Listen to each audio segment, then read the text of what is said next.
Okay, great. There it is. All right. So good afternoon, everyone. My name is Annette Gutierrez, and I'm the Executive Director of the Rio Grande Council of Governments here in El Paso. We are serving as the sponsoring entity for the Upper Rio Grande Flood Planning Group. We do have here today our chair for the Flood Planning Group is also serving as the chair for Subcommittee 4, Omar Martinez. Before we get started, though, just to help ease with, or just to help with the notifications in terms of those who are attending the meeting, I'm going to recognize some individuals. And so I do see that Mr. Fuentes is here. And Mr. Fuentes, just to confirm, you are representing City of Sonora, correct? Yes, I'm the city manager here in Sonora. Yes, thank you, sir. We really appreciate you being here because with the flooding that occurred in Sonora, I know that your input's going to be vital to this process. So thank you for joining us. Yes. And then Mr. Ballard, I know that, would you mind saying one more time the community that you're representing? I'm representing Reeves County. I'm the emergency management coordinator for Reeves. All right, great. Thank you so much. Okay, and then we have Judge Hong. And Judge, just to remind myself, I apologize. We're with Reeves County. Oh, you're still on mute, sir. Yes. Yep. Okay. Thank you so much, Judge. Appreciate it. And then let's see, who else am I do see that.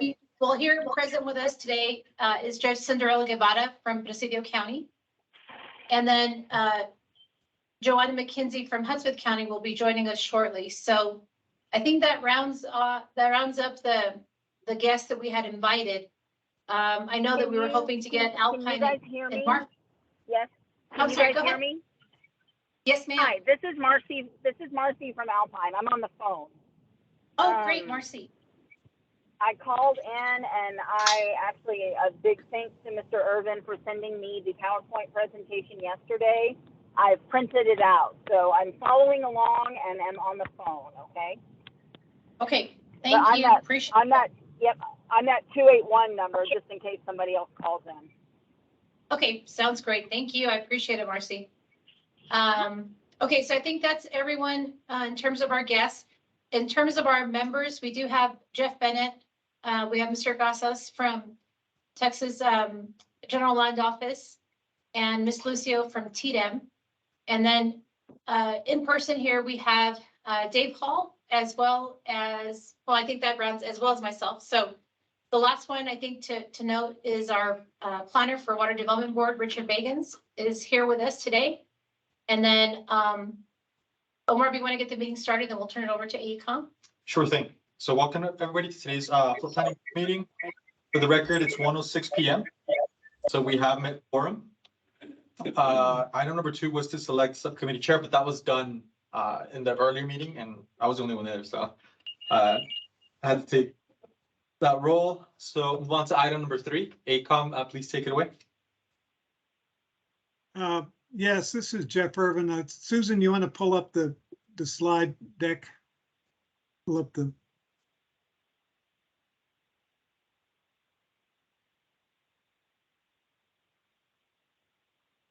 So today we're dealing with the second workshop we had today. We had one this morning that was very productive, that dealt with the entities inside of El Paso County, and the entities outside of El Paso County are the ones we're going to discuss in this particular presentation. We're going to talk about task 8, but I think before we talk about task 8, we need to do some brief discussion on the other tasks, because I think some of you all may have some questions on the whole plan instead of just task 8.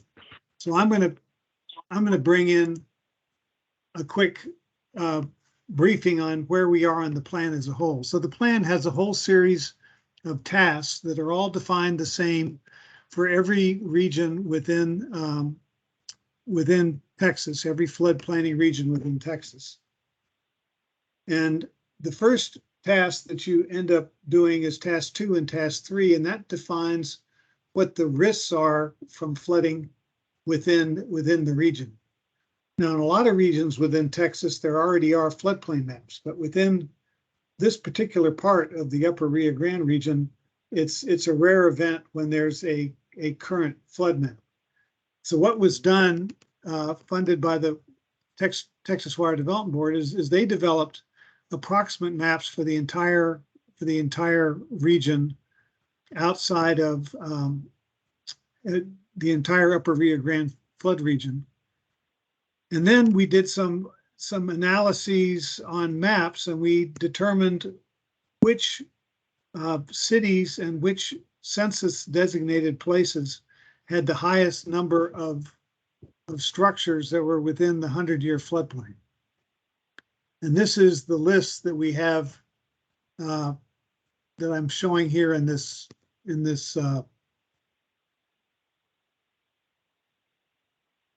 let me zoom it in a little bit more.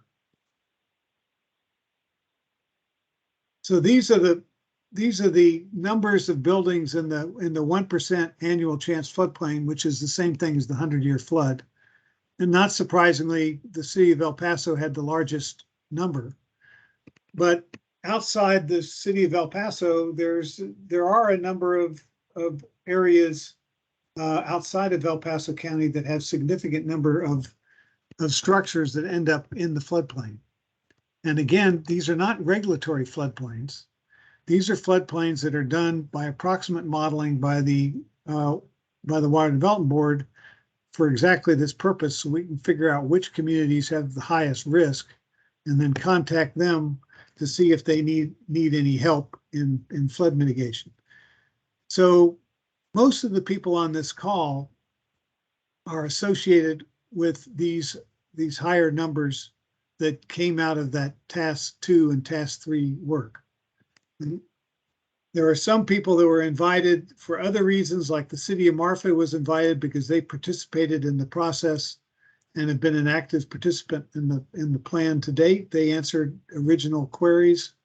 And we also have been in contact with Fort Stockton because they have issues with a dam that is a priority thing for the region. So does anybody have any questions about the task 2 and task 3 and these numbers? If you want to ask me questions on how this was derived, I can answer a couple of them now if you want.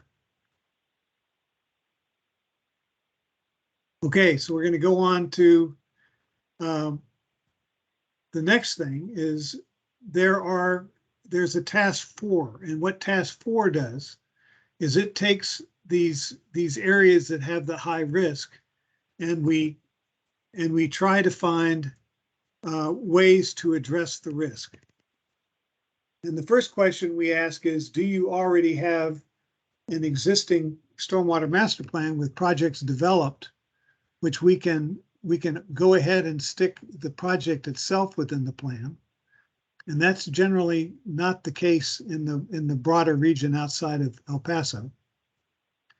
And for the broader region outside of the El Paso, what it generally devolves to is doing some kind of study to address what we think are the issues within the region. So we already have within the plan a whole series of what we call FMEs or FMSs. And just for simplicity's sake, we're going to lump them together. But basically they're studies which are designed to lead down the road to where the flood risk is reduced that we saw in the original maps. So you all have been sent a survey by the Council of Governments, by Annette at the Council of Governments, where they've asked you to look at these studies. And there's a link in the survey provided to the studies. Have you look at these studies and decide whether these are studies that you want to support? And if you want to support them, whether you're, what amount of financial support you're willing to provide to the studies. it explains very clearly in the survey that you're not at this point committing to supporting these, to being the sponsor for these projects. There's a second step here in that these studies have to get into the plan.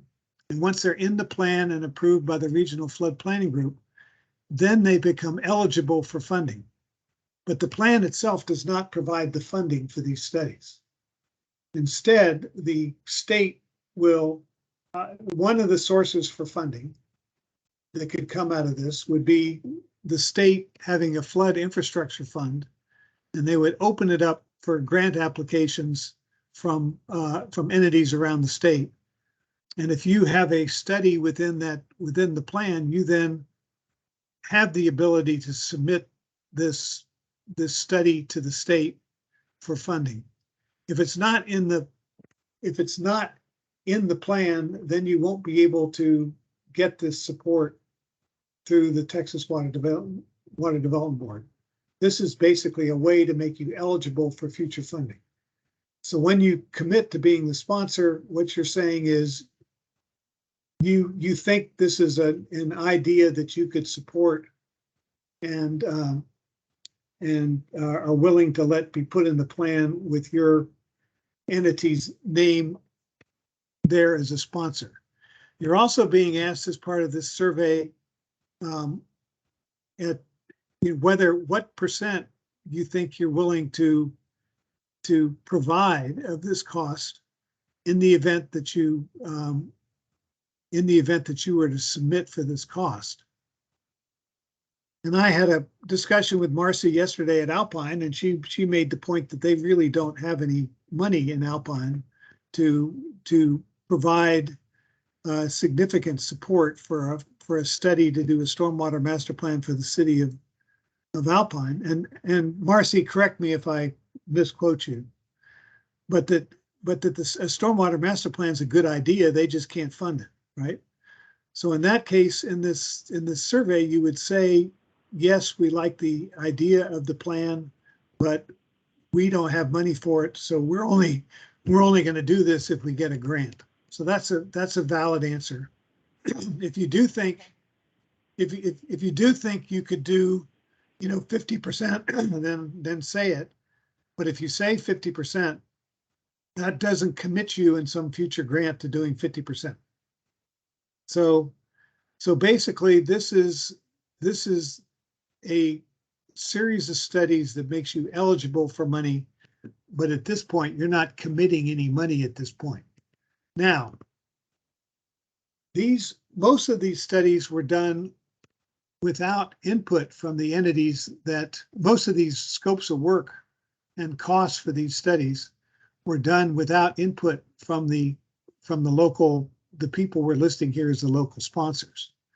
So if you want to review the full scope of work in more detail and you want to look at the costs, just give a call to me and I will, or send me an email, and we'll set up a time where I can go over the scope of work and explain to you why this scope of work has been developed and what the purposes are for the scope of work. And if there are parts of the scope of work you like and parts of the scope of work you don't like, we can talk about that, and I can change the scope and I can change the cost. So that's an open invitation to basically get some help in answering this survey that you've been given this week by the Council of Governments. So Annette, could you send out to this group my contact information so they get it from an official source? Yes, Jeff, I'll send that right now. Okay, so Thank you. just send me an invite, and we'll set up a time where we can talk. All right, but this is task 4. This is doing studies to basically lead towards projects that provide flood mitigation. That's not what we're about today in this meeting. What we're about today in this meeting is we're dealing with doing legislative and regulatory and agency coordination tasks that help you over hurdles that you're running into in getting flood mitigation done within your community. And let me go back briefly to the slideshow. Susan, would you go back to the slideshow, please?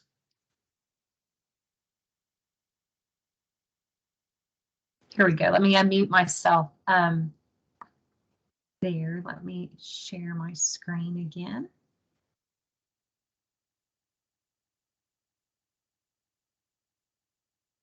There we go. All right, so now we're finally back to the beginning of the presentation. And today we're dealing with task 8. Can you go to the next slide, please? And let's go down to the next slide.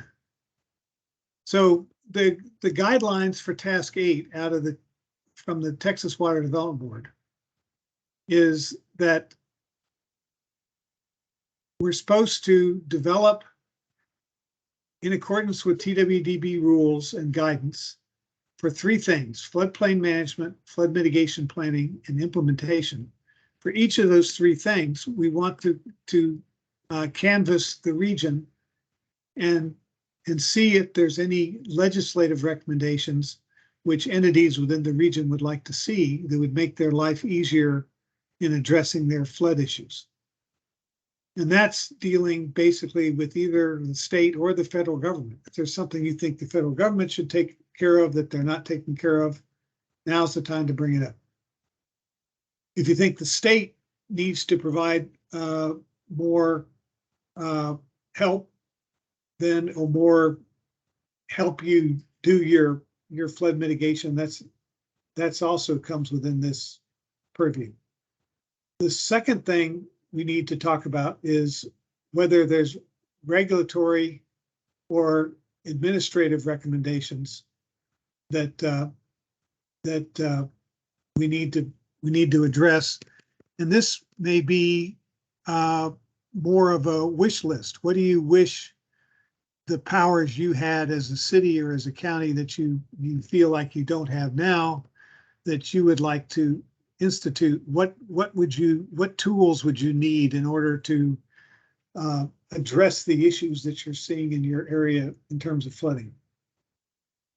The third one is a catch-all, and what we've been putting in this catch-all in the meeting this morning is if you feel like you need to have better coordination with agencies of the state or the federal government, if there are things that you think are taking too slow or are not responsive, or you're not getting the answers you need, this will go into the plan as a recommendation that these particular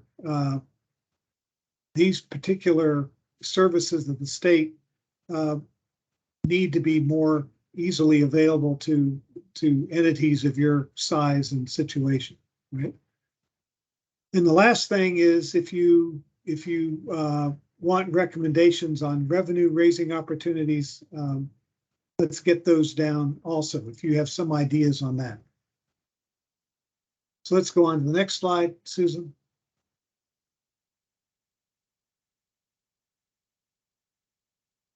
Susan, can you go on to the next slide, please? Yes. There we go.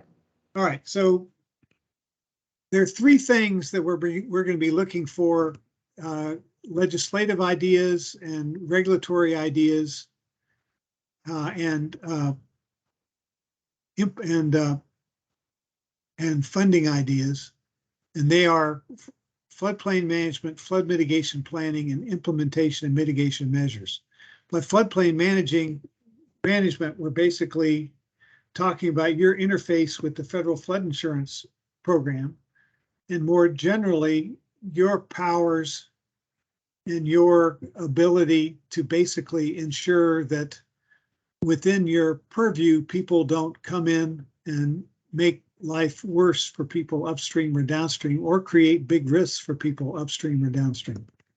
You know, what are your needs in terms of managing drainage in the broader sense within your city or county or census designated place. And that includes obviously controlling development. The second thing is flood mitigation planning. In order to get money for doing fixes and reducing flood mitigation, you need to have a plan so that you have a way to cost it and demonstrate the benefits of whatever it is you want to do. And so getting that planning done, you know, what's inhibiting you from getting that done, or what would you like to have that would make it easier? And lastly, you know, if you had the money, what's currently impairing you from actually doing the mitigation that you would like to do? And so we're going to discuss all three of those things for this particular region.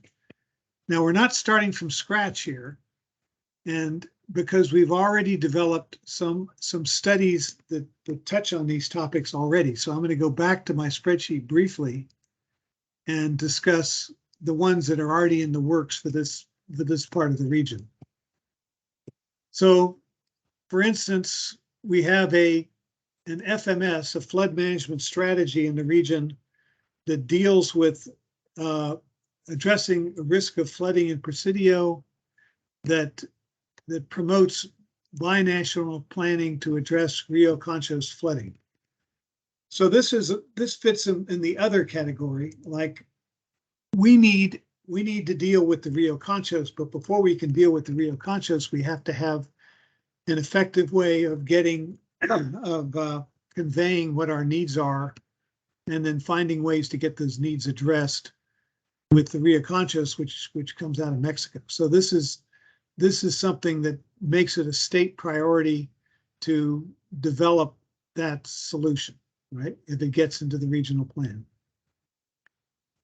The other one is this is a general one, but for all the smaller entities within the region. We heard this originally from Hudson County, and I heard it yesterday from City of Alpine. The smaller entities, and most of you all deal with smaller entities, they have a hard time dealing with flood mitigation when they're not able to staff up to basically track what's going on in the region in terms of the risks associated with current development. So this is sort of a catch-all for all of these entities. These smaller entities don't have the funding source in order to address these issues, and what can we do about it? So this is getting everybody in the room and coming up with ideas and seeing what might be something that could help you all down the road. So this is the sort of overview for small communities. We also have one specifically for Hudson County, where they communicated with us early, and they have an evaluation to develop a program to regulate drainage within Hudson County, given their limited resources. And that one is potentially going to be funded by the federal government through their representative, which brings up another purpose for getting these things in the plan, is that by having these in a plan, you have basically studies pre-prepared that you can get from other sources other than the Texas Water Development Board. In this case, Hudson County, because it was already in the flood plan, got this sent off to their representative to get into an earmark. Another one that's already in the plan is the certification of the Cibolo Creek levees. The city of Presidio County has gotten with the regional flood group, and we have a strategy in the plan to help them certify the levee, which helps them get entities out of the FEMA floodplain. Because if a levee isn't certified, then all the protection it provides is ignored by is ignored by FEMA. So this is to help the levee get certified. So its benefits are proven, and it's the things that are going to make it sustainable are also documented. So with that as a background, these things are already taken care of for task 8. These will go into task 8. I'm going to pass it off to Susan, who's going to talk you through the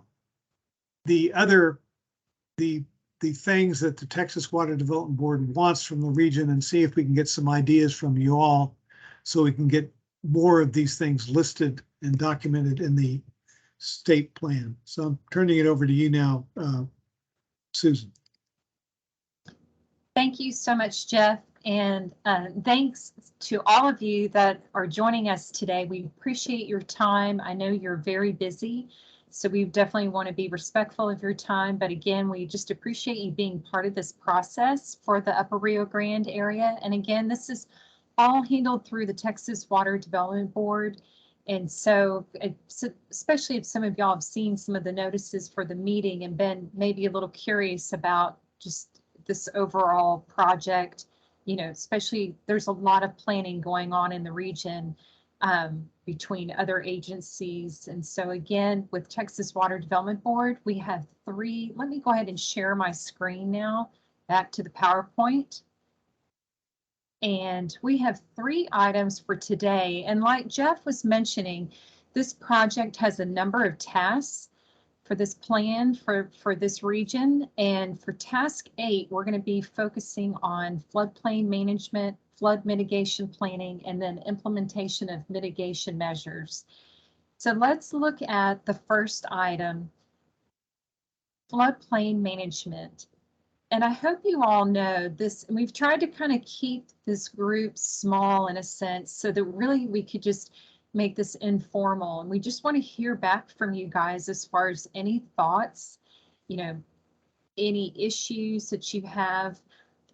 My background, I'm an engineer out of Austin, and I'm part of the AECOM team. And I previously had worked for the Lower Colorado River Authority for a number of years.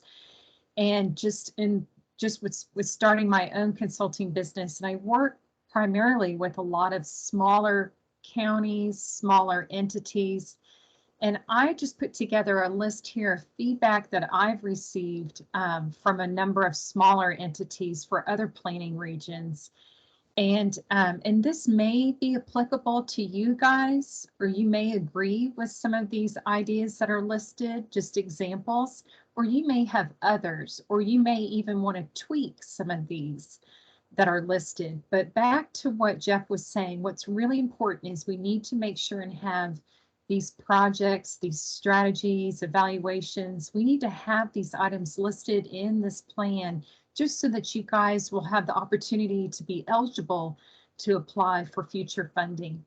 And so with this first category, as we look at floodplain management, and I know you guys can, hopefully you all can see my slide all right. I know you all know how to read, so I don't want to read everything to you, but if it helps, the first one is counties have difficulty funding drainage and stormwater infrastructure in unincorporated areas. It seems like it's the unincorporated areas that have really been a challenge for counties.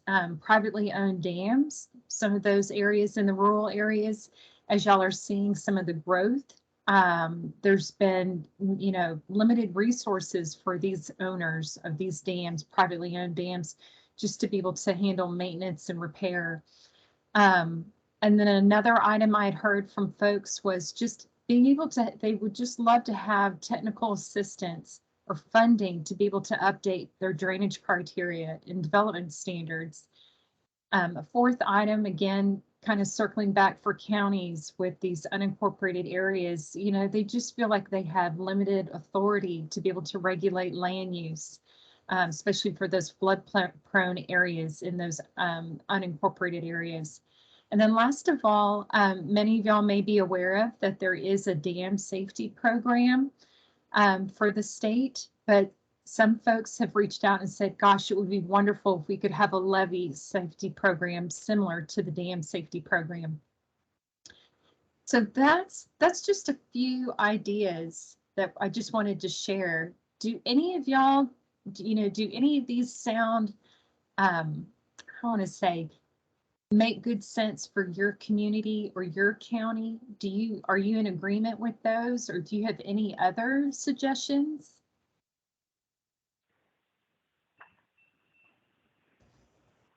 Art Fuentes, Sonora. I just got, in dealing with my stuff as far as here in Sonora, the one thing, of course, we keep on going back to the federal flood insurance program. And I think, I don't know if this is an area to be putting this into it, but, it seems to be very complicated to understand. And so I think, I don't know, if this is an area that training for the flood insurance program, or awareness, or it all goes back to that for anything that we do. So I don't know if this is an area that we can plug that into. You know what, this is great. Yes, we'll definitely make note of it, and whether it fits within this area or even one of the other areas, we definitely want to capture this feedback. But no, that's great. Yeah, does anyone else? Yeah. Have anything else they want to share?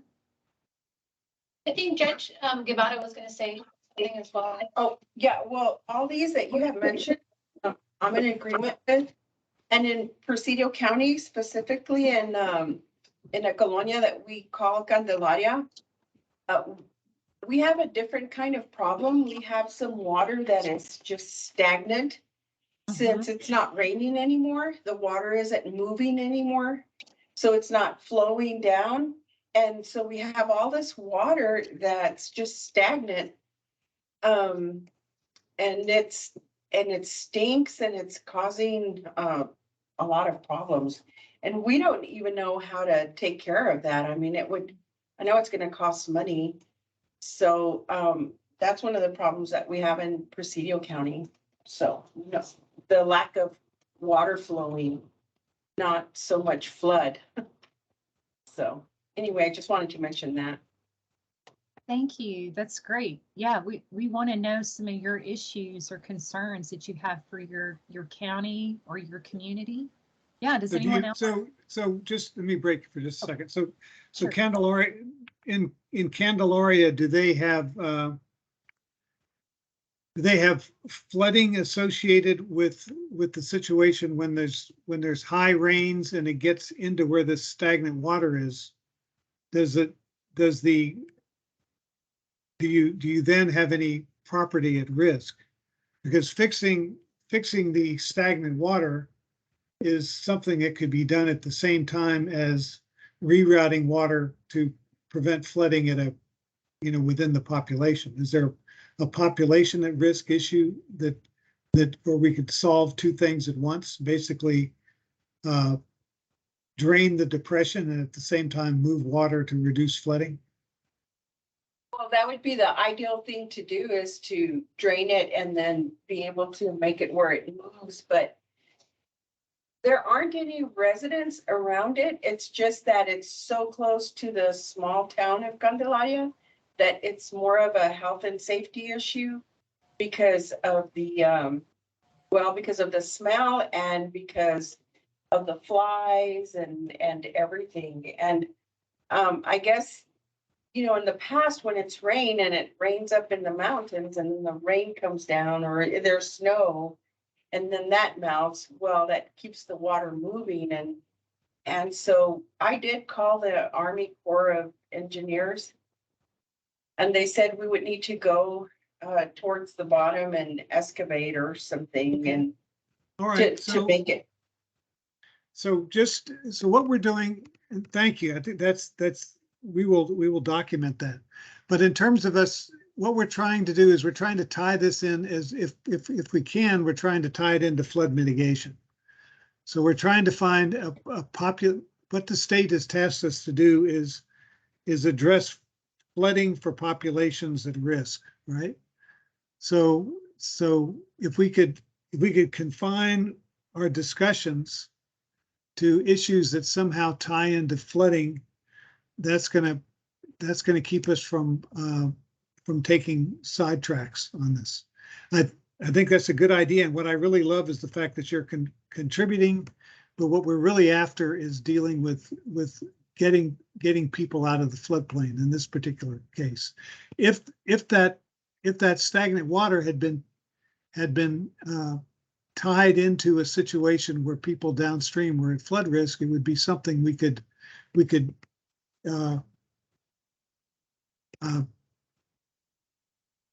rework so it worked within the plan. Any other ideas? So just back to Susan's original thoughts here. We talked about, was there anybody other than Sonora? And I think we heard from Presidio. Were there any other people who thought that the training of local staff to understand the NFIP program would be useful? Can we cite other people that would be willing to support that? Yes, this is Marcy from the city of Alpine. I think that would be incredibly beneficial. I don't know who on our staff right now would be that person, but yes, we need somebody to be that person that will learn more about it and be able to understand, that aspect of things. Okay, Susan, can you go back to your slide for a minute?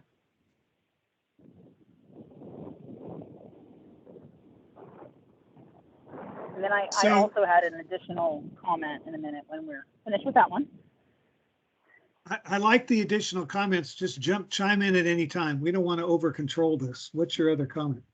Okay, well, it was actually a big shout out and heck yeah to the third bullet point of providing technical assistance and/or funding to update drainage criteria and development standards. I would also like to add to that bullet point and best management practices. Again, we don't really have the experts out here to help with that. I'm sure Jeff Bennett, I think I heard that he was on the call as well. I know that, I'm sure that he has opinions on this, but in Alpine, we have Alpine Creek and the city mows it. And there's, sort of for and against on why we should or should not actually mow the creek for flood purposes and soil erosion and everything else. So just kind of some best management practices along the way to help what things we are doing be the best things that we can do. That's a great suggestion, Marcy. Thank you. And this is Joanna with Hudson County. Hi, Jeff. Hey.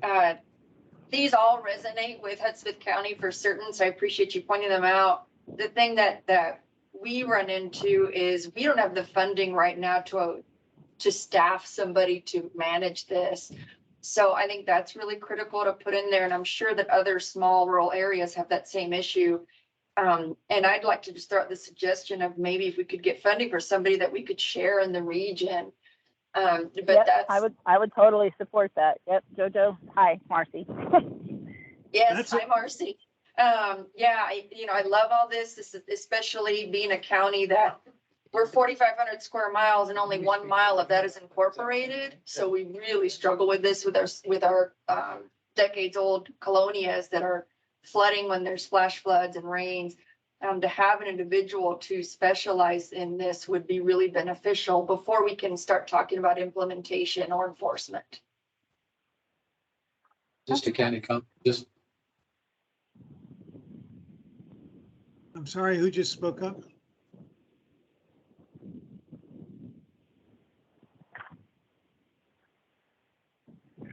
No, Jeff, we were just mentioning that we had, that Dave had also brought that to Reem Zoon's attention at the last flood planning meeting in terms of technical assistance, that's really at the top for these communities that they're striving for. So it's just a confirmation. Yeah, what I'm going to do, you may recall at the beginning of the meeting, I had a table that listed people who are supporting the various strategies we've already developed, and we've got one in here that planned solution for lack of staff resources within areas with small populations but significant risk, and that includes training for the NFIP. So I'm thinking everybody on the call is in favor of that, correct? Hudspeth is. I can say that there's some agreement on this with Hudspeth, Presidio. Reeves, are you in agreement with this? Sorry. Isn't Reeves County on the call? Guess not. City of Presidio, County of Presidio? Yes, right? And Brewster. City of Alpine is, do we have any? City of Alpine is probably, I don't know if anybody from the county is on, and I don't want to speak for them, but. All right. Jeff, Well, real quick, I'm sorry. I do see Judge Wong and Mr. Ballard is here for Reeves County. So if they wanted to say anything about this topic. Yes, I have a few questions. Okay. As your slide indicated, that we have to define the risk. And and then I also saw your slide showing there are 3 recommendations expenditure. The total is 114,000 for, if you summarize those 3 items. So are those 3 items you recommend on your slide? Have you defined our risk? Are those? Yes. So what I was at the beginning of the presentation, we separated this meeting, which is dealing with coming up with regulations and legislation, from the ones that come up with studies with solutions with costs, right? Okay. So we're not in this meeting today, we're not addressing the ones that have costs already, right? We're primarily dealing with coming up with ideas on regulations and legislation and funding needs. So we're a little bit softer today than dealing with individual studies and their scopes of work and budget. But and that's sending you an email that provides somebody you can call to ask those questions, and we'll lead you through what's in the strategies you're referring to and what their costs are. And again, we can edit those costs to fit your needs, because we certainly are anxious to get your input on what you need. But in this case, we're just trying to get more qualitative type solutions. We aren't talking specifically about, we're talking in generalities today. What are your frustrations rather than what are your projects that you need, right? What administratively and interagency wise and city, county, regional, state, federal, what are the things that are impairing your ability to function? And I understand we already have one that deals with helping with the lack of resources you all have, which we understand is the major case with most of you all. And I think Marcy's already thrown out a good idea, which is to have some way to share expertise within the smaller entities in the region. But what we're trying to do, again, with this is we're trying to convert this into a list that we can put within the plan of things that reflect what your needs are. And I think Susan, as you go through these bullets in the future, we have to stop at each one and sort of take a poll, so we're not at the end of it bouncing back in the middle. So the ones that I'm hearing out of here that we want to make sure we include are providing technical assistance and our funding to update drainage criteria.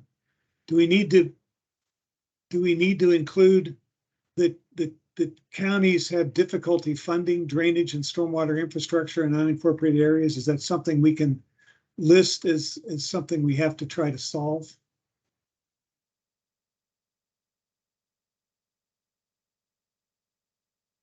All right. You know, Jeff, I think Hudspeth County was in agreement with that. I Okay. think. I don't know if the folks from Hudspeth can just confirm, that would be great.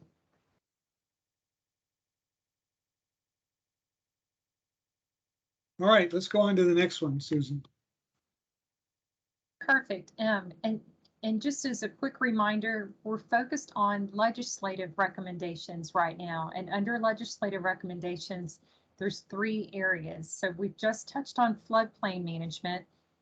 And the next slide is, again, under legislative recommendations, we're looking at flood mitigation planning.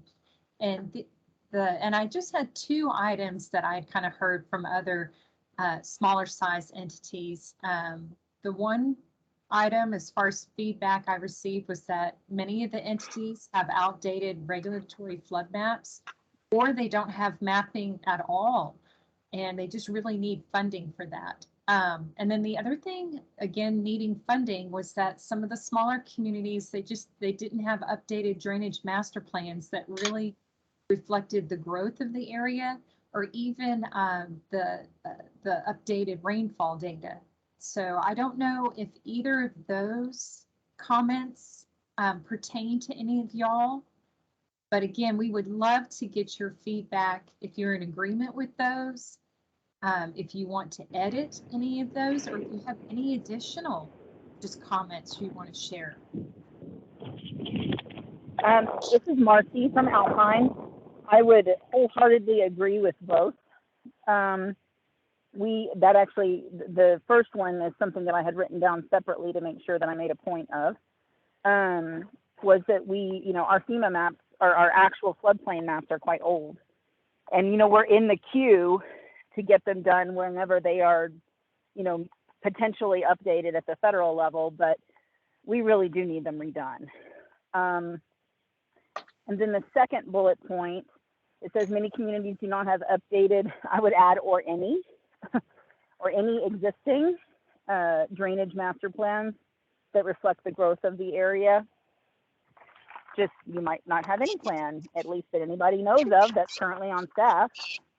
So Marcy, are there any things other than funding that are inhibiting you doing a drainage master plan? Do you have other things that need to be addressed, or if you had the money for it, could you proceed to do it, or would there be other things in the way that would I don't know about in the way, but part of a bigger challenge for us would be, as a city, we really need like an actual strategic growth management plan, or whatever we want to call it here. And part of that, where we are, is actually the city and the county. Even within our ETJ, the city provides services well outside of the city, boundaries. And we don't have any of that coordinated development regulation. And it's causing problems right now with water and wastewater, which I realize we're talking about at this meeting. But we don't have any sort of interlocal, development regs to address anything, including flooding. All right. So I don't, and that's more of a local issue than a state issue, but we need some help somehow. Right, and I really appreciate that comment, because that makes the point that the Water Development Board is this floodplain plan looks out 30 years into the future. So right. They're not planning to solve just the existing problem. They're trying to solve the future problem. So right. I'm very glad we will get mentioned in our discussion of drainage master plans that it has to include some kind of incorporation of strategic planning from a drainage sense. Growth management planning, but certainly as it relates to utilities and just runoff and stormwater right. management. And what those, Yeah, the way we normally do that is we just, get with the city, and they block out where there's going to be growth, and you assume a higher percent impervious there, and then you plan the infrastructure to handle that higher percent impervious. So that's That's But you're part of what, assuming, but okay, but the assuming there is that the city has the planning staff that's actually done that. I right, don't think you can assume that out here. right. I mean, I am a planner. I'm an AICP planner, but that's currently not, it's really not my function within the city right now. I do all this stuff because it's my education, but I'm not the planner. We don't have a quote unquote planner on staff. I'm that person, even though I'm really just the grants person. So. All right, so with everybody on the call, I just want to throw it out that what we really want on this call, I wouldn't get intimidated by our structure. What we really want to hear is what you need, and then Susan and I will massage whatever it is you say to get into the format we need for this particular task. It's more important to us that we have everybody talking than we get through the slides, right? So when I see a whole lot of people on the call and I don't see people talking, I wish everybody would talk so we get feedback on what you need. So don't worry about the slots and what the categories are. I think you have the general idea of what we're trying to achieve. And what I loved out of what Marcy was doing is she brought in an issue that we need to make sure we address. And that is we have to, at the same time we address the master plan, we have to address a strategic growth plan, which they haven't got money for either. So please pop up on what your needs are and we'll get them in the right slot. And sorry, Susan, I'm sort of breaking in on you, but I don't want to get hung up on structure. It's more important that people talk. So sorry, everybody, I used to teach at school at West Point, right? And if you were, I would catch the people that weren't paying attention and I would call on them, right? And I really want everybody, please, to tell us what you need, because our purpose is to help you all get done what you need to get done in terms of flood risk in your region. So please speak up and tell us what it is on your mind that you need help with. Beside, we've already covered the fact we need staff, right? Jeff, So Jeff, this is Jerry Bullard. I could agree or concur with both of these bullet points that are here. Thank you. That's great. Thank you, Jerry. Mr. Irving, Yes, Irving, my comment is, it's a budget time and all this right now, I'm sure for all counties, and flooding it not happen often, but it will happen. So we don't feel the urgency, and usually we say, well, 100 years, and I live here 43 years. And then it happened maybe once or twice, the big one. And so, I mean, if we feel that it is the urgency, or we have a plan, then we can say, well, we're going to budget for 10 years. We're going to fix the whole thing, or get a matching funding from the state, or talk to representative or state senator to help us. So we can do a lot. But right now, we really do not see the urgency that we need to.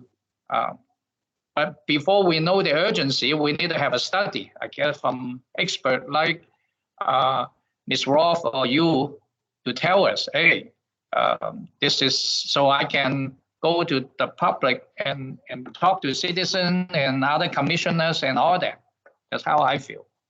All right. So I think what I get out of that comment is that there's a need to provide resources to the cities and counties to educate their populace on the risks. So we've already done the risks. So we have maps that show, 1,600 houses at risk in the city of Alpine, right? We need to help the city of Alpine convey that risk and explain the science behind those maps. Absolutely. So that they can then prioritize what we need to do fix the flooding, right? Absolutely. Okay, so great. Does anybody else have any comments on just in general on what it is they need in order to help you all. It's Joanna Hudspeth. I'm gonna be a broken record, but definitely our FEMA mapping, you know, the last floodplain map is from 1985. So that's something we really need updated. We were denied that funding to update the dams and a plan when we did that earmark fund. So we're going to be looking at that because we've got these 6 or 7 dams built in the 60s that are all on the decline, and those 2 that we've already identified now have a large population at the base of them, where prior to that was farming. So you didn't get the money from the earmark? Is that what you're saying? We got partial. We Okay. only got it. If we can come up with a 25% match, they will repair one of the roads in that colonia. Otherwise, the dam portion was declined, unfortunately. Okay. But there's other routes we can help you with for that funding. So. Yes, absolutely. All right. So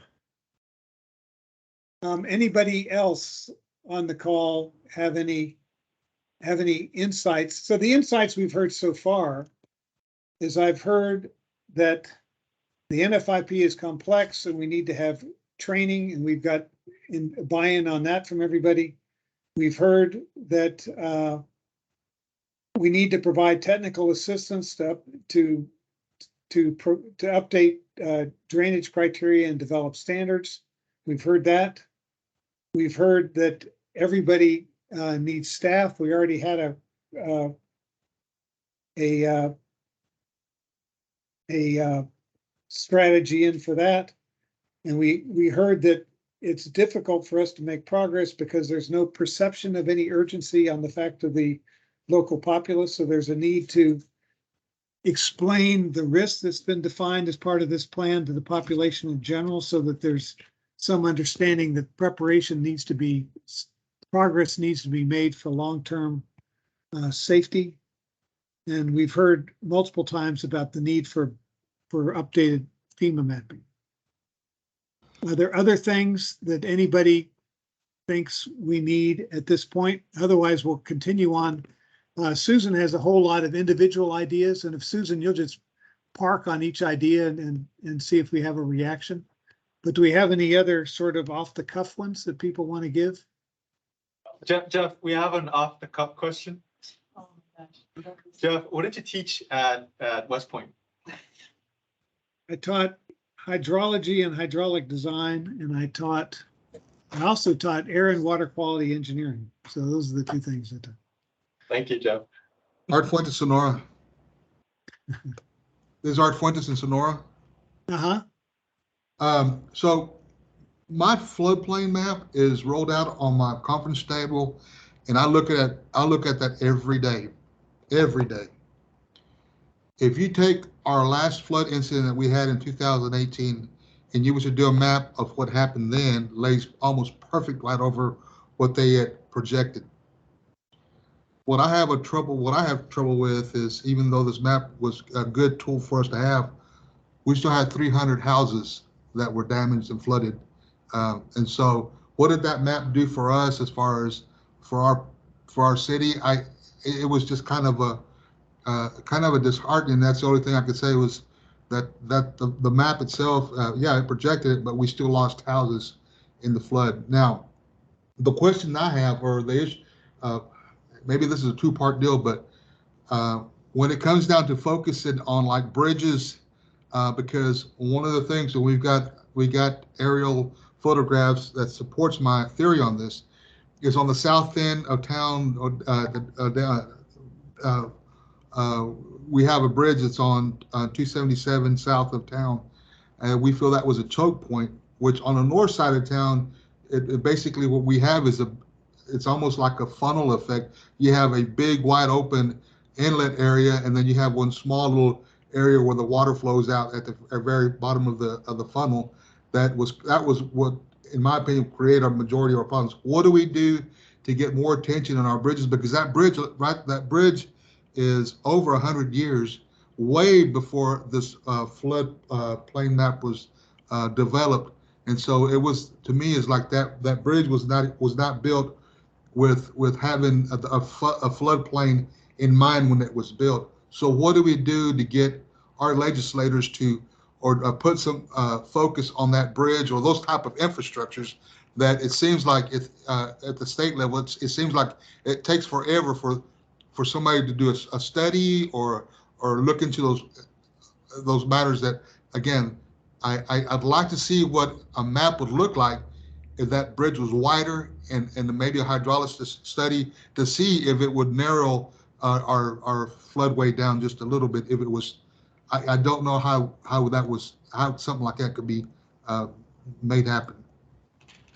So what you've just described, where you have a bridge at the downstream end, flooding the area upstream of the bridge, that's an example that I used to give in my hydraulics class all the time.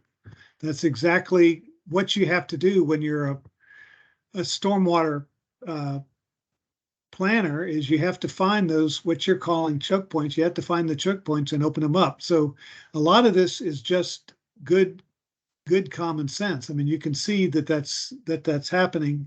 And what the engineering does is it says how big the opening has to be. And, you know, we don't want the bridge to be 10 feet higher in the air than it needs to be. So what the engineer does is it says, all right, we need to raise the bridge, but we only need to raise it 3 feet or whatever, right? So that's what, and we had the same comment from Marcy about needing a stormwater master plan. That's what we need. And Sonora already has a strategy in here to help you develop a stormwater master plan for the city. So it would provide mapping through the city. Now, what the scope of work we've got for Sonora is primarily focused on the dams that are upstream of Sonora, that protect Sonora from the local draw that goes to Sonora. And those dams, a lot of those are hydrologically inadequate as defined by the state. So the study, we've already unilaterally defined a scope of work for you all, is to try to get money from the federal government for those dams since they were built by the federal government.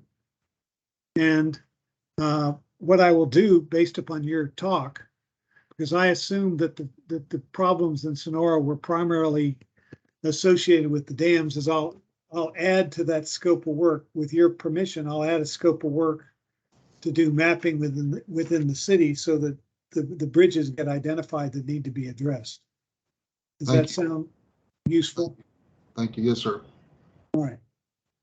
But I mean, I know that's good to put on the deal, but what can I do, or is it something? I mean, I've talked to our local TxDOT people, and I sort of doing a resolution of some sort from our mayor, asking for it to be reviewed or studied or whatever it might be. And if they decided that, let's say that, yeah, it needs to be fixed, we know that's going to be several years down the road, you know. But again, our community still, although it's real dry right now, but when it rains, I mean, I'm getting phone calls. Are we going to flood it again? You know. So the beauty of what the Water Development Board is doing is this is not a one-time deal, right? The Water Development Board has set up a program just like they have with the water program, and that they're reviewing these plans every 5 years. I mean, you just mentioned a bridge that's been there 100 years, right? Well, guess what? That bridge has been causing you flooding for a long time, right? Let's get started and get the thing in the queue, right? Nothing happens quickly, but nothing will happen at all if we don't get things in the queue. Yes, sir. So yeah, I mean, this is what we want to hear, so we get things stacked up in the queue, and that's what the Water Development Board wants, right? And one more comment, when it comes to hardships and trying to find funding, I'm still trying to recover from 2018. I'm still trying to get funds reimbursed to us from the FEMA, and it's to me, I live it every day. And so again, the funding is a challenge for those small communities. So let's get something. Remember, the first task, the legislative task, this first one is dealing with the feds and dealing with the state, right? Yeah. So what's this issue? can you define it in terms of a program? What's the program that's not giving you the service you need? What is FEMA? What program are you expecting to get the money from FEMA, and which program is that's slow? It's through public assistance on the FEMA side. So after which disaster? 2018. And that was a disaster for your county? Yes.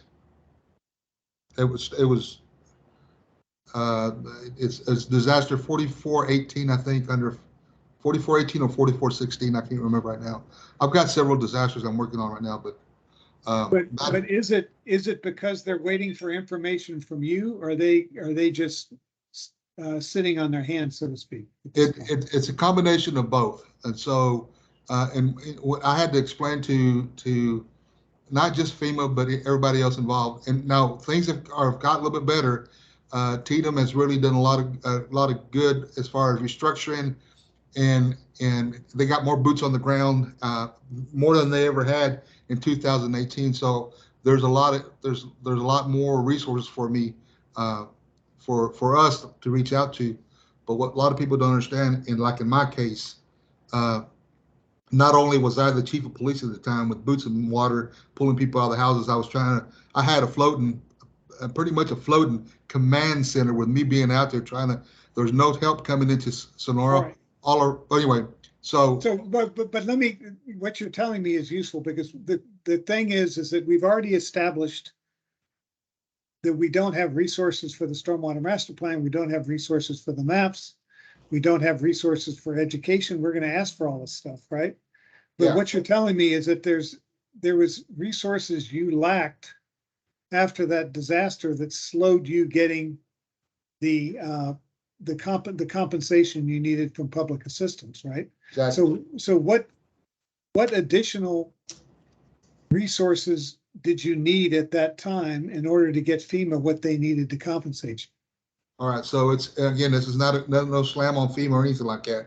So they're dealt with many disasters, and so during that time, the one thing that I needed, I had a PDM to come down there and help me out do stuff, but he had to go and do other. So there for a little bit, I was by myself working these cases, and most of the stuff I was entering the stuff in the portal myself. So it was right, frustrating. So if we had support from the state or from the region, or if there's a disaster, the local understaffed community could get more resources to get the requests into FEMA, there'd be more federal money coming into the state as part of that disaster, correct? Exactly. And so, yeah. Right. Okay. So basically we want to see if it's possible to plan for routine state support for small community after a disaster, to basically specifically help communities submit requests for public assistance grants, right? Exactly. When you say after, also it's pre too. I mean, I thought gone to all the training that I had gone through before, that was going to be enough, but it wasn't, and so it's just pre-planning with TDM and FEMA it's a must. I mean, you've got to have it, otherwise. In my situation, I was by myself, but it would help me a little bit better if I had a little bit more hands-on. All right, so we need money for pre-planning for these understaffed cities in the public assistance program, so they understand how FEMA operates in a disaster, so you know what's going on, right? Basically. Sure. Okay. Yes, sir. And I don't know, this is just a suggestion, but anybody that has ever had any assistance or worked FEMA or anything with a portal or anything like that, I encourage those whoever have done that to offer their services and their assistance, or even if you've never worked a disaster like this, it just, there's no better way to learn the whole deal by hands-on. And that was just, for me, was a hell of a ride. But again, I encourage those to either help others or get involved somewhere or another. All right, so Marcy already had the idea to somehow share resources around the region to basically help with the regulation of development, right? So what we're seeing is that there may be a support group that needs to be created that deals with post-disaster assistance. So that when that happens, you know, there's some sort of technical support group which gets administered, not causing a cost. It's basically a network, right? You create a network within the region that provides this support that's made up of similar entities with similar situations as you. And the talented and the educated people get connected up with the less experienced people, right? So, all right. Well said. And it would be, if you had that network, I mean, even if it coming down to sharing resolutions or whatever it might be, and because they're in the middle of the night having to type something like that, and you know that you got support team out there of your own peers that you can call and say, hey, do you have this? Do you have a copy of this? It would be a blessing. All right, that was very useful. Thank you. Does anybody else want to, give what some of their lessons learned, or when they've been short-staffed and need experience, or need help, or need physical resources, or anything that is addressed towards the smaller communities within the region? Anybody else have an idea? That was very helpful.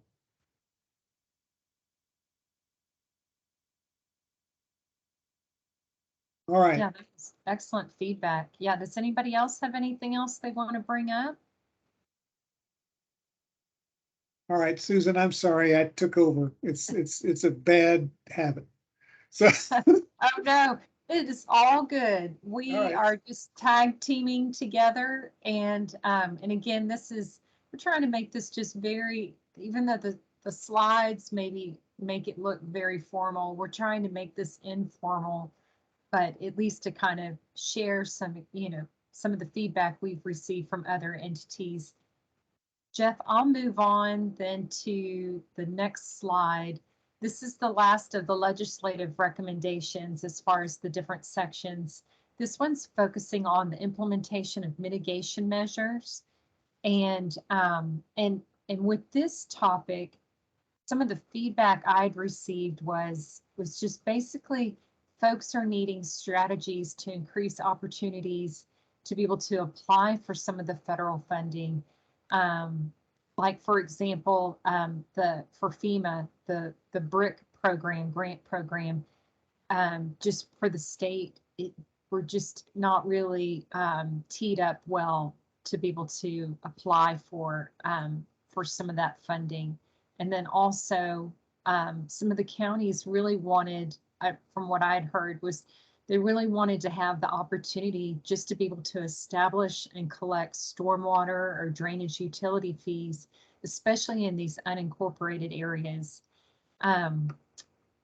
Throwing this back out to y'all, I don't know if that feedback seems like, issues that you all are, have similar issues with, or if you have any edits to those bullet points, or if you have any other comments that you want to share.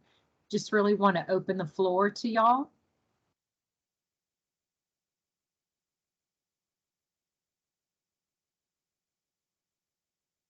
I don't know if Reeves or Hudspeth, any of the counties, have anything that, that as far as collecting any sort of drainage fees in the unincorporated areas.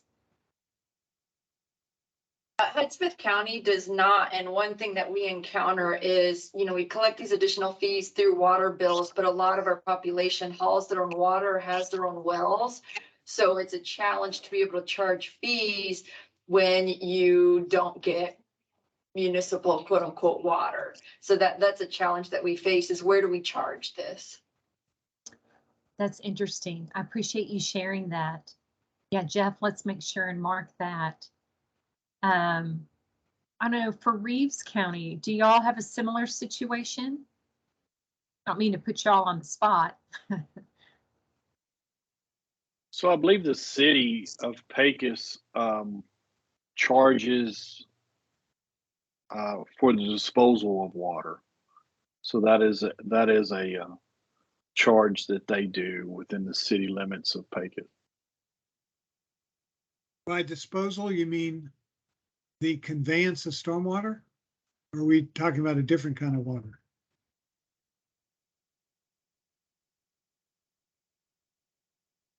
Household water disposal.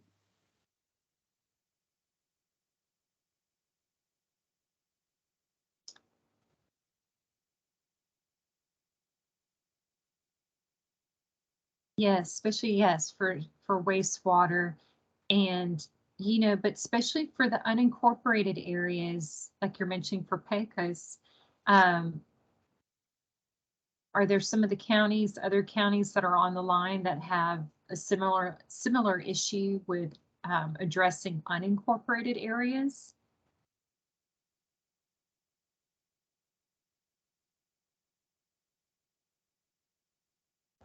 In the city of Sonora, the only issue that we have is that people that live out in the county that live in the unincorporated area, they pay a little bit more than some on their water services and water sewer water rates are a little bit more than what the people in town, but just because it's an out of city charge, so that's something that they have to dance around with, and anything more than that is just it would be a burden on them. Thanks so much for sharing that. Yeah, does anyone else have anything else they'd love to share?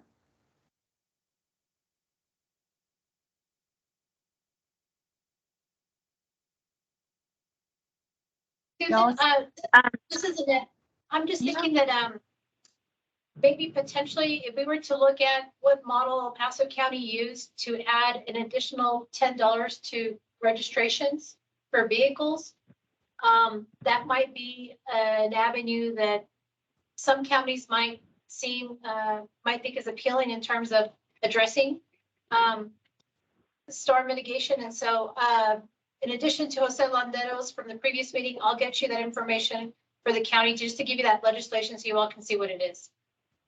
Oh, that's excellent, Annette. And that's a really great idea, by the way. Yeah, no, I appreciate you sharing that. Okay, I'll get that. That's great. Y'all, it's about 3:20 right now. If y'all don't mind, how about, sounds like we've maybe addressed everything under this category. How about we move on to the regulatory side? The next category. So we dealt with legislative recommendations. Now we're looking at regulatory or administrative recommendations. And again, under this primary category, we have the same three areas: floodplain management, flood mitigation planning, and then implementation of mitigation measures. Let me go ahead and go to this next slide.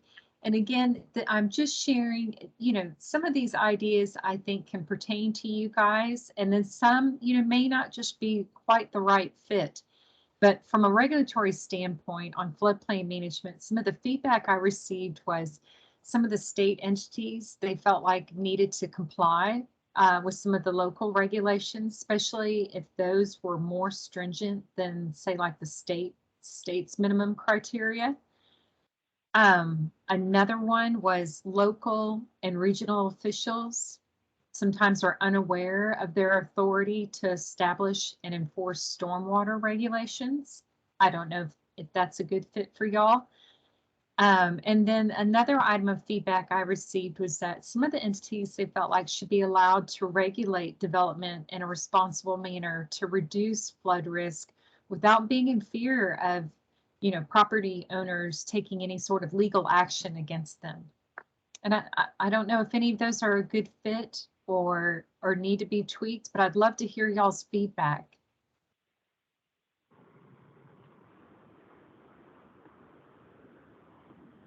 I don't know if some of the cities online can relate to those.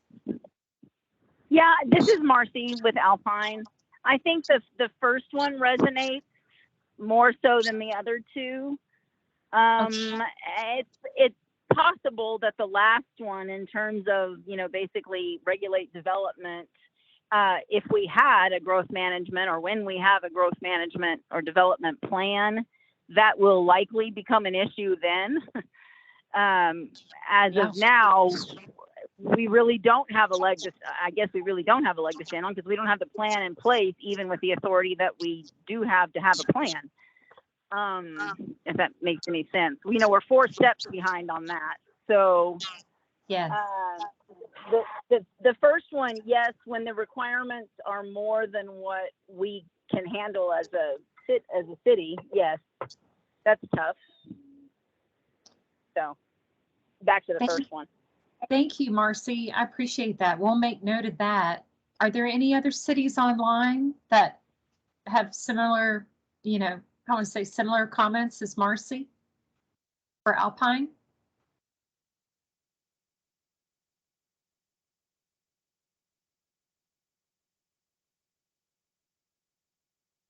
So let me just get some clarity on this first one. The first one we're talking about, where a situation similar that we heard with Sonora, where you have a bridge that's causing flooding because it doesn't, basically the capacity which the city would require for the bridge is more than the capacity that TxDOT is requiring. That's the case we're talking about here, right?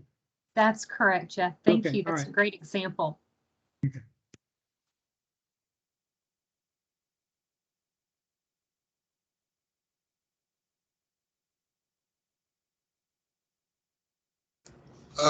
So Laura, one thing, I know that when we started trying to mitigate some of the stuff ourselves, you know, people refer back to having guidance from the Army Corps of Engineers, and I made a trip all the way to the Metroplex to visit with them, and essentially I got one of them. Well, we're interested, but we really can't help out because, well, it would take a act of Congress for us to get involved on something like what you're wanting to do. So all the questions we have is what we can do and not do in the floodway as far as mitigating stuff. There's always an uncertainty, and it always reflects going back to the Army Corps of Engineers, and there's really hardly no direction on us how we can, and I think that would fall like on number two, So, you know, as far as so why was unaware of our authority. So I'm not sure I understand why the Corps was involved. It's when it comes down to unaware of our authority. I mean, it's when I first took over this office, the first thing that people were throwing at me is that I had to consult with the Army Corps of Engineers. On what topic? On what? On like even like planning out some like high spots, filling in low spots, anything, just anything working on the floodway. And so, I guess that's why you have those questions, because when we landed up at their office, they were like, we really can't help you out with those type of questions. But again, it all goes back to being unaware of our authority as far as what we can do as far as stormwater regulations. All right. So what you're talking about is basically the working below the ordinary high water mark, and understanding basically your maintenance of your channel is being inhibited because you don't understand exactly what it is the Corps allow and doesn't allow, and they're not responding because you're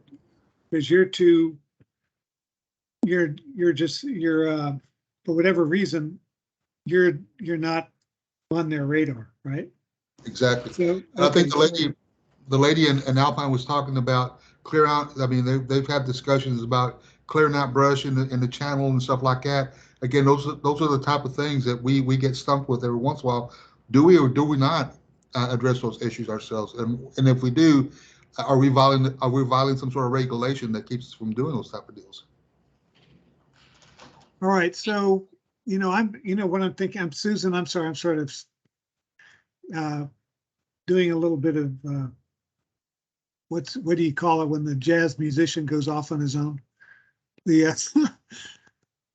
Just so it seems to me like there's a lot of experience here that the smaller communities have, which is basically associated with the rules aren't set to deal with the scale of things that that a lot of these communities have to deal with, but it really impedes what they're able to do because the rules don't consider the fact that that they don't have the resources of the larger entities that the Corps normally deals with, right? So I think, and the Corps is just one example of this, right? So it seems to me there ought to be some kind of omnibus strategy to make up a list. I mean, we aren't going to get it done in 2 hours, but make up a list of what the smaller communities' issues are with all these different agencies.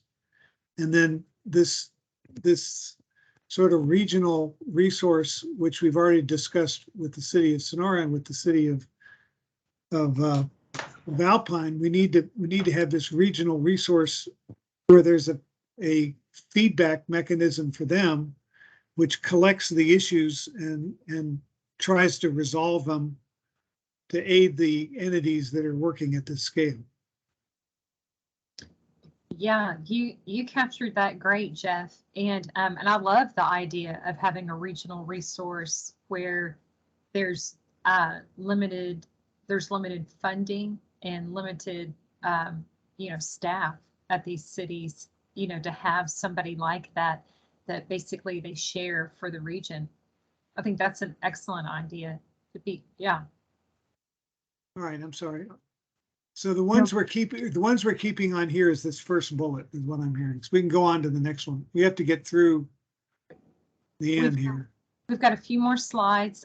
Yes, and definitely, I will say I thought I liked Marcy's comment about the third bullet item. And again, it's kind of almost cart before the horse. They need to be able to have that growth plan in place first before they can start to regulate the development.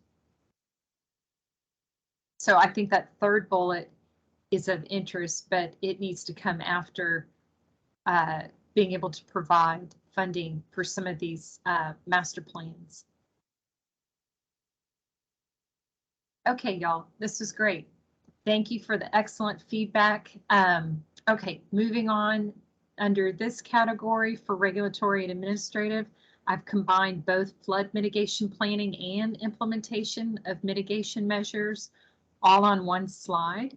And so I'll just quickly read these bullet points off. The first one is to encourage entities to work together towards regional flood mitigation solutions. Drainage does not recognize jurisdictional boundaries. I think this has already come up from both Sonora and Alpine and others. So, so you all are in agreement with what some of the other smaller entities have shared. The next bullet was to create a state, federal government agency collaboration. It's similar to TWIC. I don't know if some of y'all have dealt with TWIC. It's the Texas Water Infrastructure Coordination Committee. And it's comprised of a representative like from TCEQ, Water Development Board, Texas Department of Agriculture. Well, some of the entities felt like it would be great to have something very similar where it's kind of almost a one-stop shop for them to reach out to get technical assistance and to find out what funding would be available, not just from Water Development Board, but say like at the GLO and others, and where they could just almost submit, like one application and just try to get guidance on where they could find funding. That was one of the feedback items I received. Another one was some of the entities felt like it would be great or helpful to have a statewide database tracking system just to be able to document the flood-related fatalities and injuries as far as just for some of the grant programs. Another bullet item feedback I received was folks wanted financial and again, or technical assistance for some of the smaller areas, smaller jurisdictions. Especially y'all may be aware of this, but like the Office of Rural Affairs, Texas Department of Rural Affairs, it was disbanded a while back. And then the last bullet item was some of the communities, and I don't know if this is similar for some of y'all, but sometimes folks have really decided to not pursue different funding options just because of the management and reporting requirements are so extensive They just almost feel like they just don't even want to bother with it. I don't know, do any of those resonate with some of y'all? I'd love to get y'all's feedback. Yeah, well, this is, so Laura, I mean, a couple of times I feel like just throwing the towel in.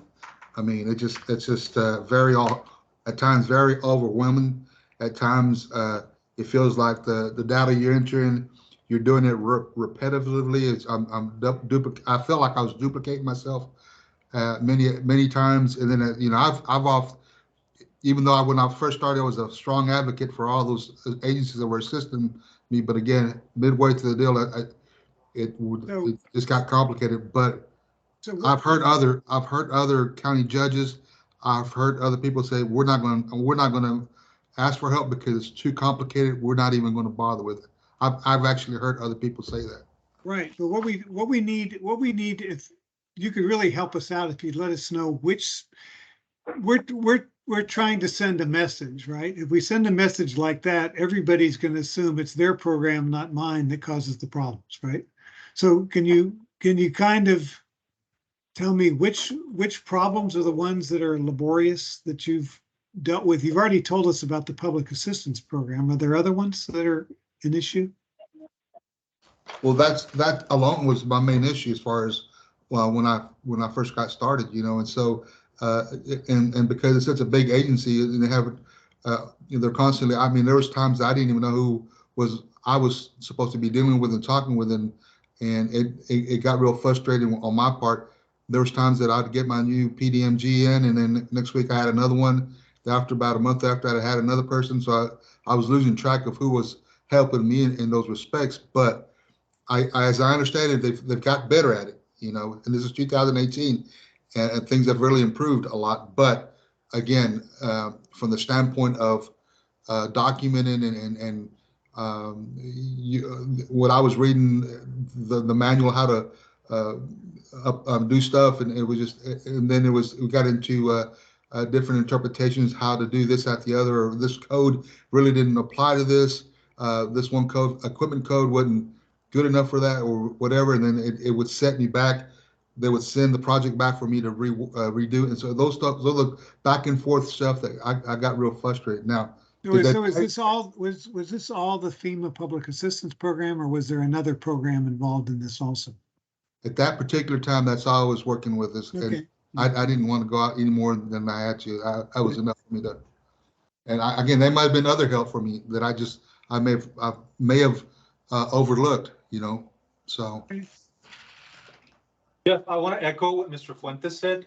I'll keep it to the Texas Water Development Board. They're great, but they're severely understaffed. And so my experience has been where I change who I'm working with all the time, especially some of their like engineering and compliance review, environmental review folks.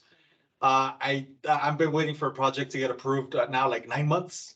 And again, they're great people, but they're just severely understaffed. And so should we make a flood planning effort, a flood fund successful, it will require the TWDB investing a little bit more in the people they need to fill in. I mean, they understand this. They've had job postings for forever, and it's hard to fill. So which program was it that's holding up that's been held up for 9 months? Is it which specific funding program? For us, for the irrigation district itself, it's the ag program, but we also worked with the flood. If you recall, we had a submission for the flood infrastructure fund. And so we decided not to apply because it took us a really long time to get responses for some of the environmental questions that we had.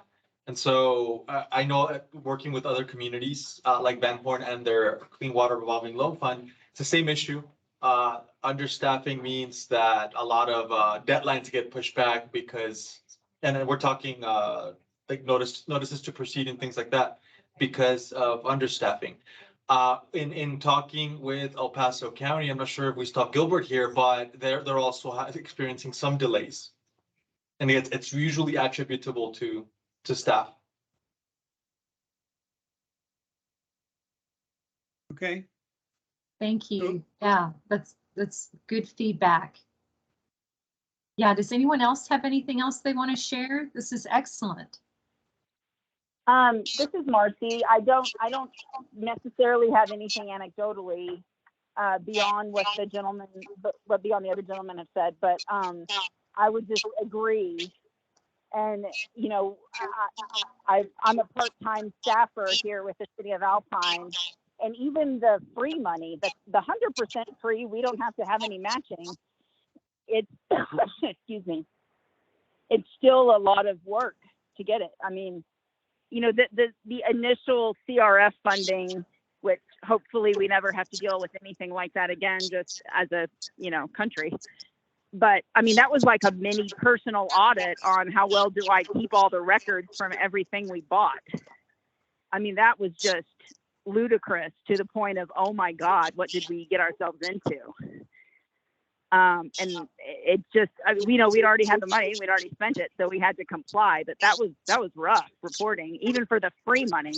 So who is that? So- Which, I'm sorry, Marcy, which program was that which had the auditing requirements? It was the initial first 2 rounds of coronavirus funding.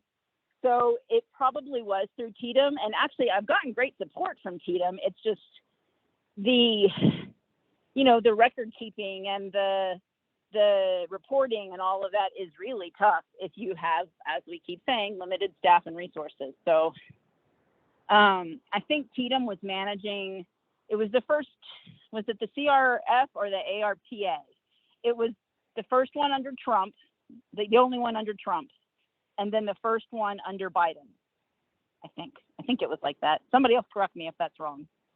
But it was the first, yeah. Okay.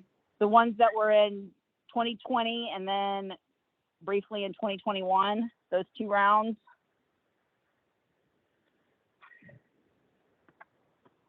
But they were managed or trickled down really through TDM.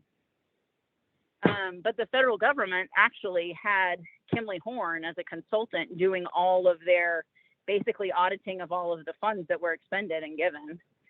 So I was working with Kimley Horn consultants on, oh, well, you need to, you know, give us the report in this amount. And, you know, you're missing this one small category of what were their, you know, overtime percentage pays for, you know, their vision insurance that part covered. I was like, oh my God, it was granular. And it's hard to be granular when, you know, you're a small city. I mean, I get it. I'm a taxpayer. I want to make sure people are doing the right things with the money too, but.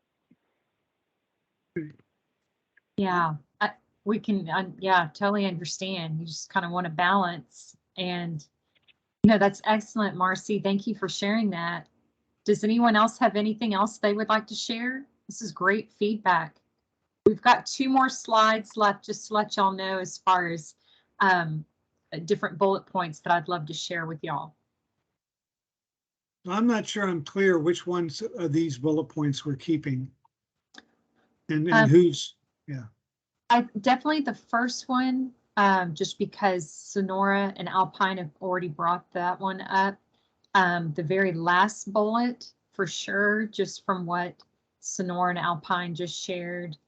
I don't know if y'all feel like the other 3, as far as like creating a kind of almost like a one-stop shop agency similar to TWIC. I don't know if that's of interest to y'all. So we I had think this. it would be helpful. Mm-hmm.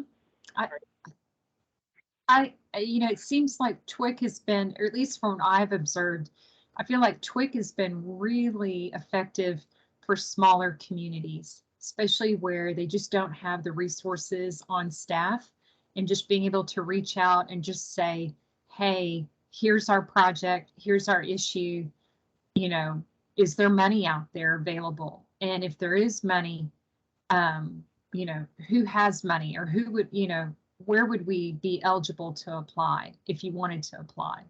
So I think it could be really good. Let me Here, toss this is, that. Joanna and Hudson, one thing, you know, I've never heard of TWIC, which it sounds like I should be very ashamed of, but it can No, be frustrating, especially, yeah.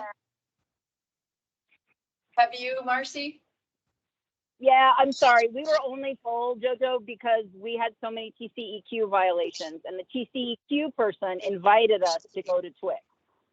Ah, well, and that's what I'm dealing with, is being the only person dealing with this in the county. Is there are so many agencies. I'm getting referred to one and then another, then another.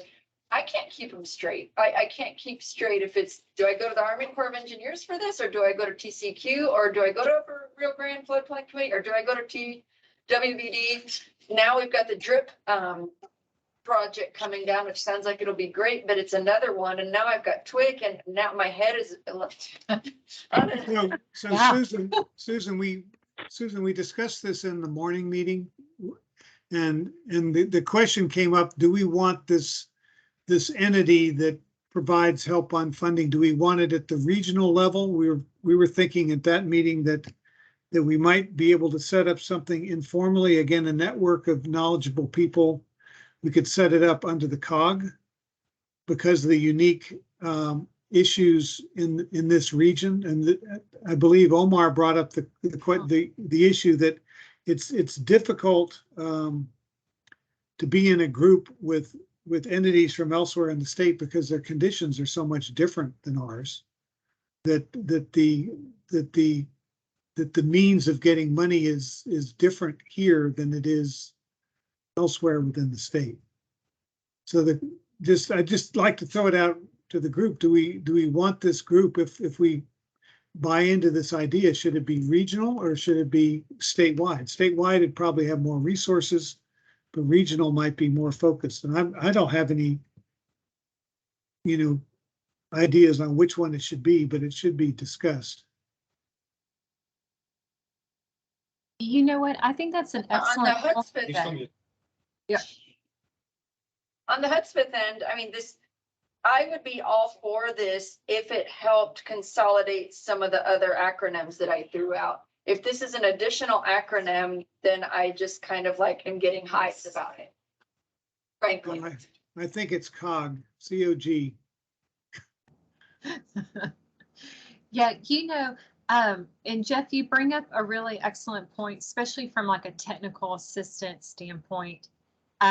You may want something that's more specific for this region, but really all this is trying to accomplish or do is just for folks who may not know what funding is out there, and they may not be up to speed with, say, what GLO is offering or what TCEQ is offering or Water Development Board. That all this does is it lets folks kind of basically show up and just say, here's my project, Okay. help me figure out which, pot of money to go after, what's a good, that's all. All right. So what I'm hearing, I think there's good reasons for both, right?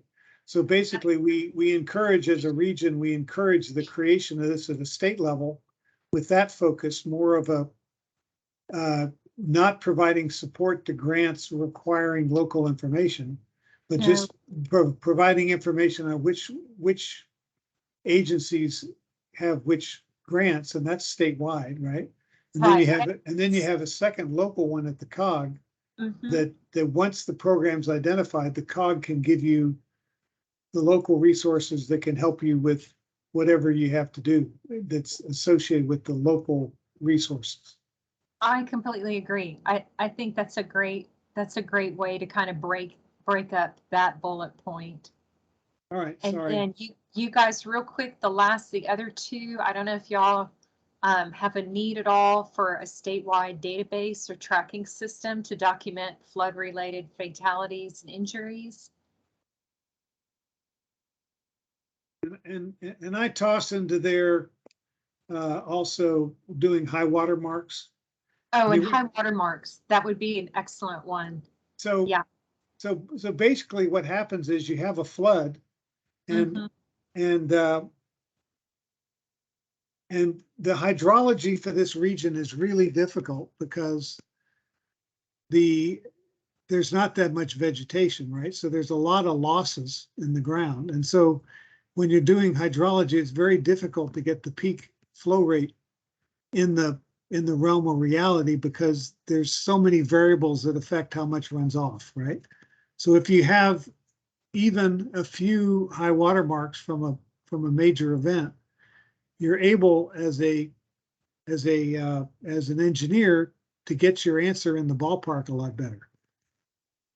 And it's a technical task taking some of this information down. And what we're talking about here is having some office in the Water Development Board that basically gives out guidance as to what data to collect. Like go out here and take a picture and use your GPS on your phone, do this and submit it. And then data's collected that gets preserved so that when you do have the funds for a study, you get the modeling done right? Yes. So I think it's that's just an excellent point to add the high water marks. I mean, it just becomes an app which could be used for everybody in the region to do a reality check on what the models are telling you. Yes. I think that would go good with the networking that you was talking about earlier. That, you know, especially if you had a group going, you had a certain, like you said, an app or even a portal of some sort for us to have access to. But the networking and that we could actually enter some of that high water marks, you know, I think that'd be a good deal. That's great. And That and that's the person who's been complaining about portals the whole meeting. Well, So I'm Jeff, glad. I take pride in being able to figure out those portals. Okay, so I know. I'm just saying portals are an efficient way if they're set up right. So we need to make sure that we constrain our recommendation for a portal to make it easy to use, right? yeah, make it user friendly.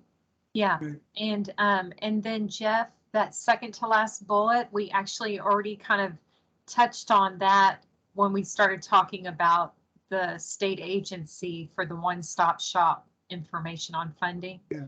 So we kind of already touched on that.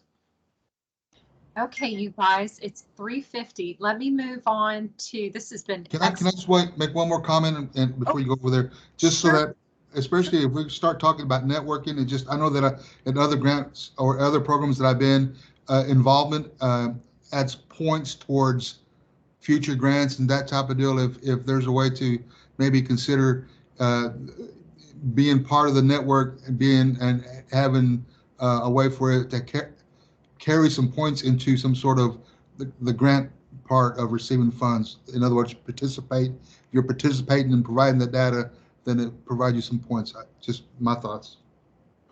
I'm sorry, Arturo, I really want to understand that, and I'm not sure I understand when you're talking about points and what exactly. What I'm talking about points is on some of these grants that are coming up that are requirements such as having a flood mitigation plan, and then also in some of those grants where they are point driven, that if you're applying for a certain grant, that you have some points that you get for participating or providing data or information. Anyway, that was what that was. Right, and just for your knowledge, and Arturo, that's a great point. Just for your knowledge, what this regional flood plan is doing is it's collecting a lot of the data that's needed for grants. So it's creating a GIS database for the social vulnerability index. It's creating a GIS database for the median household income. So you've got a way to get the information that's relatively, it's being mapped for the whole region, right? So this entity would provide some explanation on how to get that information out of the data that's being collected for this plan. Did someone else have something else that they wanted to share? I don't know. Was that Marcy? Yeah, it was. I'm sorry. I feel like I've talked a ton, but Oh, no, it's all good. We appreciate it. yes, kind of exactly to what Arturo was saying. A lot of the federal grants, if we decide to go after them, match funds or not, whatever the situation may be, there's a lot of criteria, right? Grants have criteria, even at the federal level. You have to meet all of these different things. And if the small communities can't necessarily meet up with that, I believe what Arturo was saying is maybe we can add additional options for points, because they are all point based. That like, hey, you get 5 points if you're part of this regional floodplain or flooding, not co-op, but whatever we want to call it, organization. Yeah. Arturo, is that, did I hear that correctly? Because I fully support that idea of sort of adding points, not necessarily changing the criteria, but trying to give the rural folks a little bit more opportunity to get some points on these federal or state grants. Yes, and that's what I'm talking about. And again, I just another way for others to be able to make themselves available to be part of the network. That's all that was kind of my drive. No, that's fine. And my last comment that I had written down before this meeting touches actually on that same, if you're talking about criteria for funding. And so Susan, if you want me to wait until you get to the funding slide, that's fine. I can do that. You know what, Marcy, go right ahead. I do want to share just what I've heard from some other folks, especially in the rural and more heavy agricultural side, is folks have really hoped for the future, like future funding for the flood infrastructure fund, for example, through Water Development Board, that it would be a similar criteria as like what they have for SWIFT. If y'all are familiar with SWIFT on the water side, and that program requires like they allocate 10% of the funding has to go towards rural, like for rural entities, for rural projects.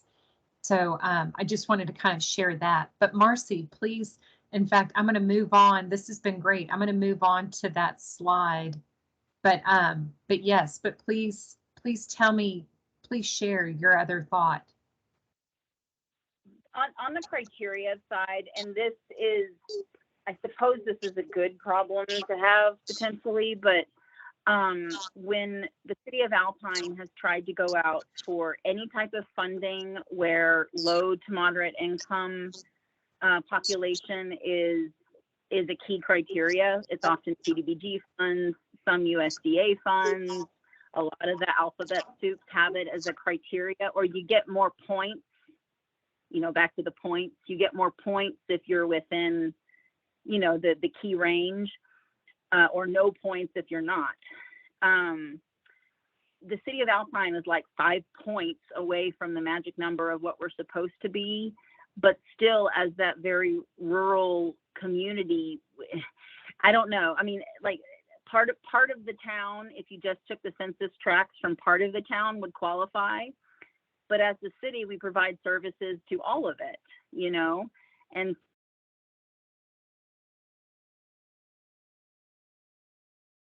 challenge. And so if there were some way to add points for, you know, rural location or location equity points, that would be awesome. And I don't know if that's regulatory or administrative. I don't know. But whatever, wherever that goes, if there's other options for that criteria and that points system that gives some type of benefits or some additional, you know, points for rural, that would be awesome. So Marcy, which the particular program that has the point scheme that you're talking about here is which one? Is this for the fifth, or are you talking about for some other? It's several of them. It's anything CDBG, okay, which is also through the U.S. Well, a point structure is included in the Texas Ag is CDBG, and also USDA. It's a sliding scale of those points. Many of them have that. I mean, if you fall within. So this is federal monies we're talking about, basically. And or state, yeah. Yeah, I was going to say it's kind of a combination of federal and state. Yeah. Mm-hmm. Yeah. No, that's an excellent point. That's great feedback, Marcy. That's great. Does anyone else have anything else on kind of what Marcy is sharing that they want to add to?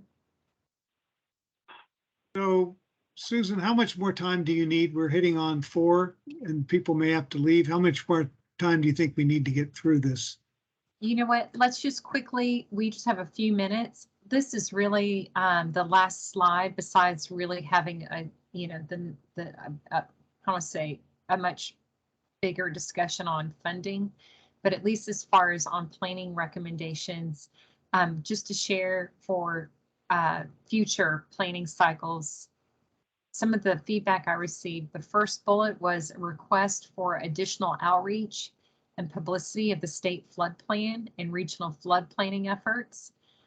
Another bullet item of feedback I received was that some of the entities had a concern that if they had to amend the state or regional flood plan, especially just to be able to apply for specific funding through Texas Water Development Board, they were concerned that it might be an expensive and lengthy process for an entity just to be able to add a new, it says FMX, but what that means is it includes the FMEs, the flood management evaluations, the flood management strategies, the flood mitigation projects. That's what the FMEs, FMSs, and FMPs are. So they're concerned about that whole process. And then the last bullet item, some of the entities were hoping that additional information would be provided about the functionality or deficiency of an entity's infrastructure, that information that's needed. Some of the entities felt like that was really time consuming. That's just a lot of field work, extensive field work for entities where they don't have staff or time to be able to pull this data together. So they were concerned about that request as well. But that's all I've got as far as on kind of these different, I want to say, feedback or recommendations from other smaller entities. I don't know if y'all have any comments on those.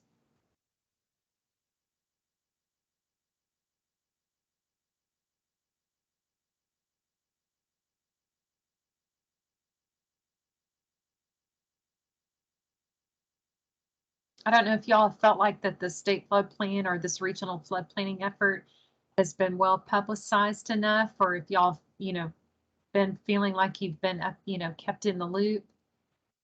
We definitely want to know that feedback from y'all.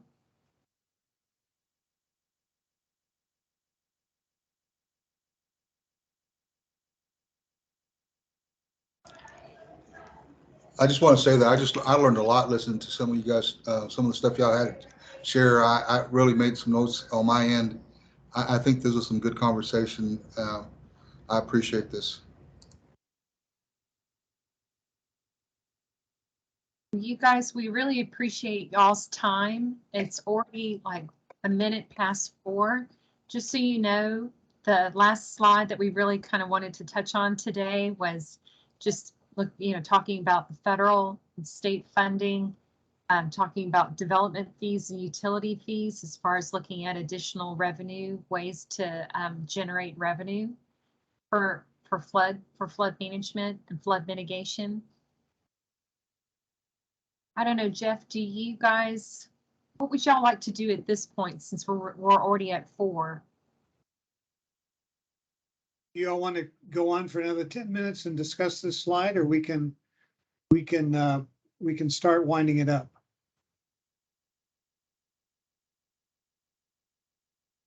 Yeah. So I think we've touched on most of this stuff. We certainly touched on funding a number of times on this. I think I have enough to make recommendations under the task 8 dealing with what their needs are in terms of funding. So I think we can probably skip over this one. So what's going to happen at this point is very quickly we're going to be sending to each of you a table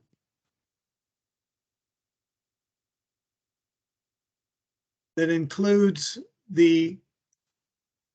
for each recommendation category and each flood mitigation category, I'm going to come up with a short way of saying what the need that's being addressed and what the recommendation is. And then we're going to basically, based upon the people that have been bringing this stuff up in the meeting, we're going to give credit to the people who basically authored those ideas. And I'm going to send out a list of what we've come up with through this meeting. And then what I would like everybody to do is basically review that list and then make edits and get it back to me early next week. So it's not like you're going to have to read 20 pages. You're basically going to get a digestion of the ideas we've had in this table into ideas we've had in this meeting into this table. But I'd like you all to basically make comments on it and add additional ideas if they happen to come up to you, and then return to me the table by Friday, assuming we get you the table tomorrow. So it probably will take you half an hour in order to review what we've done in the table and agree that it basically reflects what we did in the meeting. Does that seem like a reasonable requirement for the group? Can you give me half an hour? Half an hour tomorrow, or by when? I'm sorry, I missed the deadline. So we will digest what happened in this meeting tomorrow and get it all in a table, right? And then we'll send out the table to the address list from this meeting. And then you all would edit the table with your own comments, add any additional ones that you happen to think of, right? But any additional ones would be marked as new. And then what I'm seeing happening, we have to get this report in by the end of the month, basically. So the write-up for this task. So what I'd like to do is once I get the comments back, we'll consolidate those comments, and then we'll have another very short meeting where we basically confirm the things that we've come up with in this meeting, and we address any additional ones that you all happen to come with by Tuesday night. So if you have other ideas over the weekend and want to add a few more ideas in the table, we certainly want that. But we need to put a deadline on it so it's still fresh in your mind, and so we can get it done on time to meet the Texas Water Development Board deadlines. Hey, Jeff, what is the deadline that, I think what they're asking also is, what is the deadline when we send out the list for them to review tomorrow? Do they have to get it back to you by Tuesday next week, or? Tuesday night, yes. Tuesday night, okay. So Tuesday they COB. until the 21st that evening to return, to provide any other comments or anything. Okay. If they have comments. If they have comments, correct. That's great. Who will be sending this email out so we'd be looking for their names? It should be coming from Annette. So I'll send the revised table to Annette, and then Annette will send it out to the group that she's assembled for this call. Does that sound okay, Annette? Yes, that's fine. Thank you. So I just want to thank everybody that's helped us on this call. It's much appreciated. And again, Annette's going to give you my contact information if you want to talk about the studies that Mr. Hung was, Judge Hung was bringing up. That we can, if you want to talk about them, I'm available. Thank you. It's back to you, Annette. Okay, so to wrap up the meeting, then I'll entertain a motion to adjourn. I so move. Oh, well, actually, we'll have one of the subcommittee members do it. Levi, do you want to make a motion?